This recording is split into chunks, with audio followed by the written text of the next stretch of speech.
today we're going to be going over the ASUS ZX53VW gaming laptop. It's not listed as a gaming laptop on Amazon or by ASUS, but technically I think it should be, and we'll get into those reasons as to why I think that in just a second. First up, if you guys really like the channel and you like the content, go ahead and hit subscribe down below real quick, get active and involved in the channel, come back every week for more content. Glad to have y'all here. So without further ado, let's get this started. Alright you guys, going right into it, you can definitely tell this thing is set for gaming, built and designed, aesthetically pleasing. They are calling it the F-22 fighter style jet look.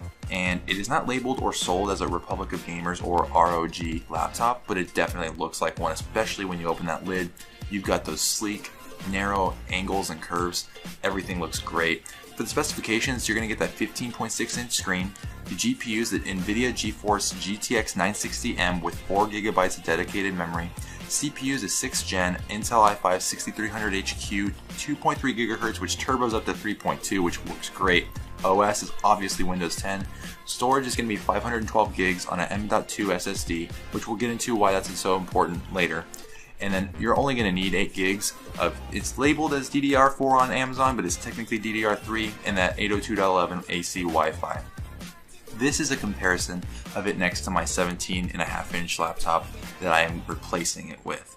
And it is definitely not that much smaller. You really don't notice a whole lot, and you still get that number pad on the right hand side of the keyboard.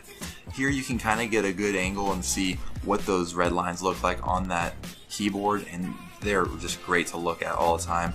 On the WASD keys for gaming, they actually colored the sides of it red so that it's easy to see at nighttime if your backlit keyboard is not yet on. That being said, you can also see at this angle, I went ahead and showed you the red underlit keyboard with those WASD keys, and on that left hand side you've got the red colored heatsink, which I thought was just perfect. For the I/O ports, you've got the Ethernet cable in, HDMI in, 2 3.1 USB ports, and 1 USB Type-C port with an audio jack in for your headphones.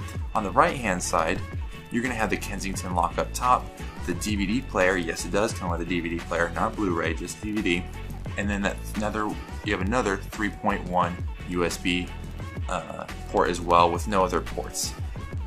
For the power bank, it's going to come with this really premium feeling and looking power brick, which is great. Not very cumbersome. The wires set in there real well, so it shouldn't break off very easily. And as opposed to my first laptop, which came with a 2-pronged power plug, this comes with a full 3-pronged power plug for all the juice that it's going to need when you're gaming and using this thing like a power horse. And this is the cable it comes with. I went ahead and did a cold start for y'all to see how quickly these laptops boot up with their new SSD versus the old, the M.2 versus the HDD. And mind you, the old laptop is running off of a 4,500 RPM hard drive that has been used for the last 4 years. Although I did keep it up, and it pretty much boots up as fast as it did when I first got it. You can definitely see an improvement with the M.2 versus the HDD. And the M.2 is actually technically quicker than the old current standard SATA SSDs because it's a smaller solid state stick connected directly to the motherboard. And then I went ahead and opened it up into Windows to show y'all just how quick it loads for that as well. And I just pressed enter at the same time. And technically the ASUS had to work harder because I have Steam opening up whenever the laptop opens up on the ASUS versus on the previous laptop, which didn't have to do that, and it still beat it to the punch. Right here, I definitely wanted to show y'all a shot of what it looks like for the thickness of the laptop. Because of the way the angles on the front for the speakers on the new one, it makes it look taller, but it really isn't. Also, when you plug in the software, I didn't do this, they do this on their own. When you plug it in, it has a little Republic of Gamers symbol, as if it really is a Republic of Gamers laptop. Now, I wanted to show y'all some of the gaming abilities of this laptop with that 960M, but because of the screen viewing software, in order to record that, it actually takes away the quality of the gaming while I'm playing it because it's having to use the CPU a lot. So technically I couldn't use that and give you the true performance. So what I did was I went ahead and showed you right here. I've got it set to 1920 by 1080p HD resolution at 60 FPS with 60 frames synced together. I've got ambient occlusion on.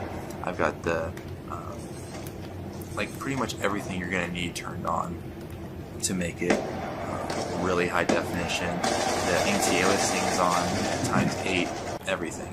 Then I went ahead right here, and you can hopefully see in the top right hand corner with the frame counter, I took it off the syncing to 60 frames, and it'll go anywhere upwards of 120 frames per second down to 70, 90, back to 60, but it still causes that split frame look that you don't really want. I went ahead and tried it out on Skyrim 2, but when you go into Skyrim, and you can select the graphics card as well and change the resolution, I went ahead and put it at widescreen 1080p to try it out and show y'all. When you're at nighttime on Skyrim, which I'll show you in a second, it only goes to 30 or 40 FPS. I have no idea why. When it gets up to daytime, it can handle more, like 45, 50 frames per second.